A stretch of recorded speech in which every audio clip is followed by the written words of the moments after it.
Can I ask a question about part of it? You have to remove from the consent agenda, discuss the consent agenda item. Okay, I'm just not entirely sure about the transferring of $5,200 from one account to Okay, another. you have to remove the resolution from the agenda. to Okay, discuss it. I'd like to remove that. What number was that, Councilwoman? 152. 152?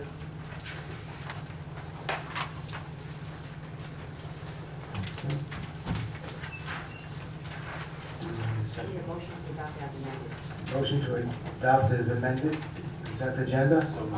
Second. Roll call, Ms. Ariano. Councilman Kukrow. Yes. Councilman Martin.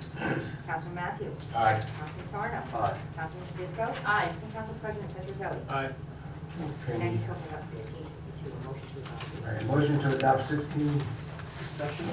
Did you get that? Motion. I'm sorry. yes, no problem. 152, have a motion, please? I'll make a motion to adopt 16-152, Mayor. Have a second? Second. Discussion. I just have a quick comment about it. Okay. From the budget standpoint, I'm really not sure how you transfer one amount of money to another committee, let's say, that is short funds. How does the taxpayers know, or I know, like why that's being done? It seems to be transferred to legal municipals, the attorney, okay? So, for transparency's sake, how does one committee, how are they held accountable for how much money they're spending if you're just taking monies from one and giving it to the other without anybody knowing the reason why? And what's to hold their feet to the fire for trying to stay within their budget? I think I'm wording this correctly. I understand. Oh. Mayor, if you'd like, I'll take it as Yes, Finance thank you. Chair, and Ms. Aria, if you want to add anything to what I say on this. So municipalities are able to transfer from different line items in the budget only in certain months of the year. So it can't be done anytime willy-nilly. It has to be November, December, January, or February. those January, considered bonus February. months? What's that? Is there a reason for that? Are they There is, considered- it's based on our calendar year is our Okay. budget cycle. So basically, January and February, these would be bills from the previous year that, take time to come in and so forth. Basically, what our CFO does to make it as transparent as possible is to try to take from like accounts whenever possible. But she doesn't really have to do that.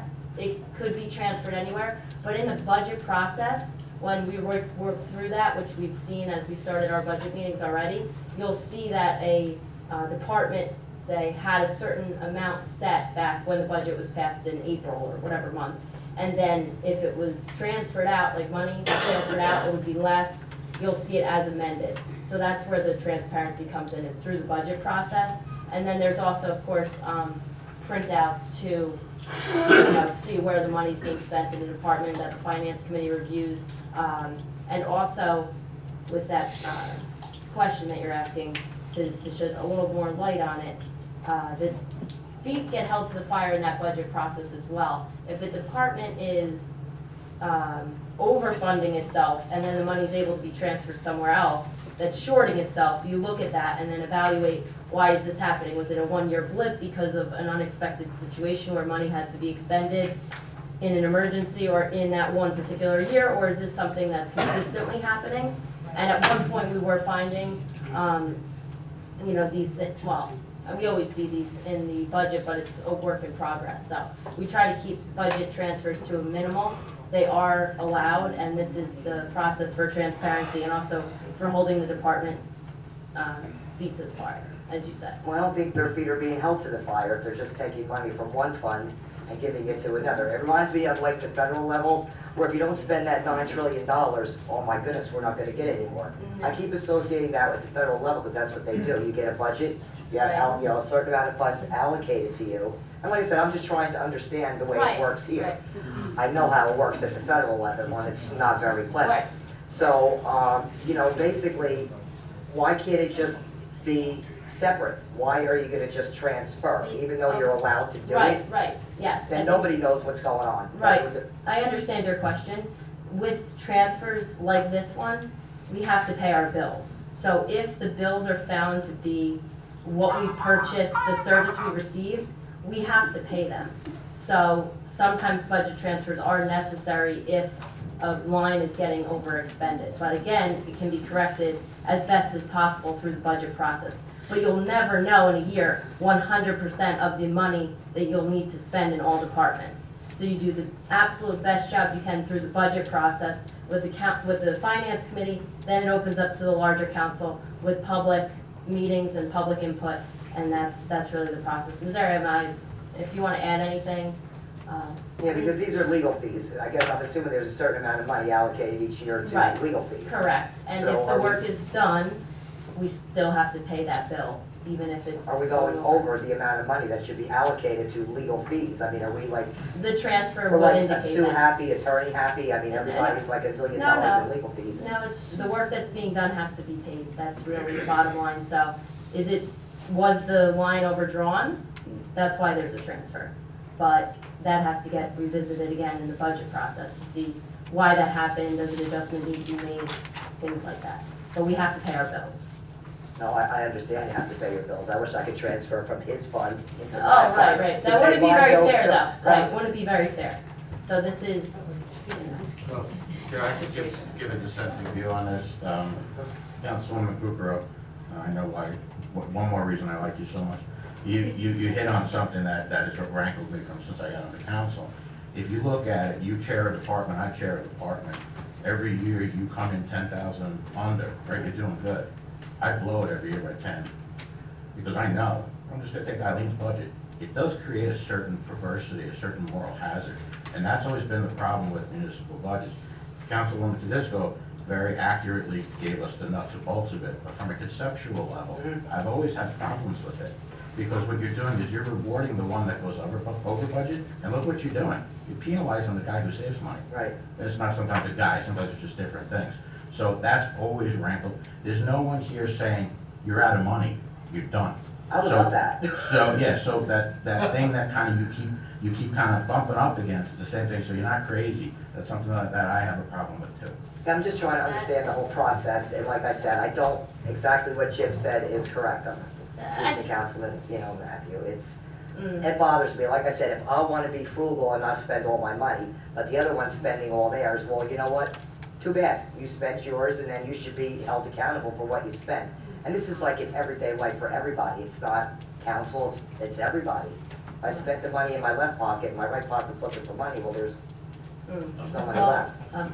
if I may, just one more comment. I think the councilman views a little bit off on this one, that it's, with the process. I mean, Ms. Arias, if you could comment on that. I think the idea that, of course, budgeting is not a perfect science. Again, you don't know 100% exactly of everything you'll have to spend, but there are procedures in place. And for example, towards the end of the year, as budgets are getting closer to being expended, our finance office informs the department heads and keeps that in check. And if it's an issue beyond that, that's really more of an administrative issue. We're legislators, as Councilman Sarno pointed out, we really can only set the budget.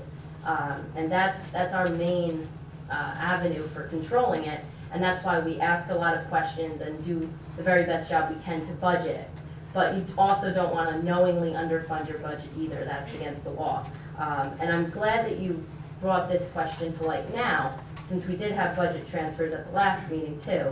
So I'm glad that, I hope anyway, that shedding some light on this, and as you move through the budget process with the council this year, it'll shed more light to it as Well, well. as I'm new to this, so I'm just trying to get the procedure down and make sure I'm understanding how all the funds are being transferred, because it's all of our money. So I just want to make sure that everybody knows how it's being transferred and why. Mhm. Now, did you approve this, or was this written by the CFO? This is written by the CFO. Okay, there's no conference at all, right? This is just standard operating procedures for the CFO to make the resolution? She has to. No, I understand Right. the need for it, I was just wondering where the committee falls in again, that's all. Right. Anything else? I think that'll do it. Okay. Roll call, Ms. Arias. Councilman Cooper. Am I gonna now vote yes on something I already didn't want? Is that it? You're voting on this Yes or no? resolution now. Up to you. You're voting on this resolution. No. Councilman Martin. Yes. Councilman Matthew, No. Councilman Sarno, Yes. Councilwoman Tedisco, Yes. Councilman Pedroselli. Yes. Thank you. Under new business, proclamation Youth Art Month, March 2016. Mayor, before we start, Mr. Renard, just to clarify, when we get in these situations, what happens if the whole council votes no to a transfer and people aren't paid? That are, the service was done, or the item was purchased and so forth? Well, you're right. You know, the borough has an obligation to pay its bills, I guess, is the answer. Thank you. Okay. Moving on, I'll be presenting a mayor's award on March the 8th to Ryan Barton. Payment of claims. Ms. Ariano, please. That's okay. Be resolved, the following claims as approved be in the same are hereby ordered paid or properly signed and verified, and the payment of payrolls as listed is hereby confirmed and ratified. Do you have a motion of payment of claims resolution, please? So moved. Have a second? Second. Roll call, please, for that, Ms. Ariano. Councilman Kukrow, Yes. Councilman Martin, Yes. Councilman Matthew, Aye. Councilman Sarno, Aye. Councilman Tedisco, Aye. and Council President Pedroselli. Thank you. The regular meeting of the mayor council will be held on Tuesday, February 23rd, 2016, in council chambers at 7:15 p.m. Workshop session to start at 7 p.m. There will be a public hearing in council chambers on ordinance number 1601 on Tuesday, February 23rd, 2016, at 7:15 p.m. or as soon as there be. Have a motion to adjourn. So moved. Second. All in favor? Aye. Good night, everybody. Good night.